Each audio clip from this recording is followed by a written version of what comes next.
За дипломатичний хист і захист прав людини лідер кримсько-татарського народу Мустафа Джемілєв нагороджений медаллю від Міністерства закордонних справ Чехії. З цієї нагоди в київському офісі Меджлісу приймали посла Чехії в Україні Радика Матулу. Згадували, як чехи та кримські татари боролися за свої права під тиском комуністів, а також обговорили сучасні проблеми та репресії проти кримських татар в окупованому Криму. Мустафа Джемілєв шанований в народі Чехії, каже посол Радик Матула. Там пам'ятають його виступи проти комуністичної диктатури та злочинної радянської окупації 1968 року. Відтак, каже посол, це медаль вдячності від всього чеського народу.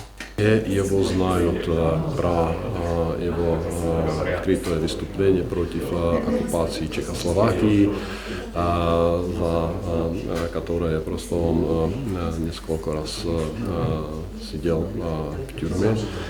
Поэтому я думаю, это тот повод, почему министр иностранных дел, зная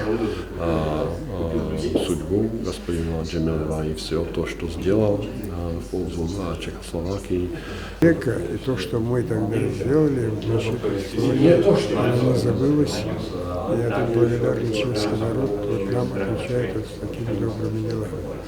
И сейчас мы рассчитываем, что Чешская Республика примет самое активное участие в работе крымской платформы по деоккупации Крыма.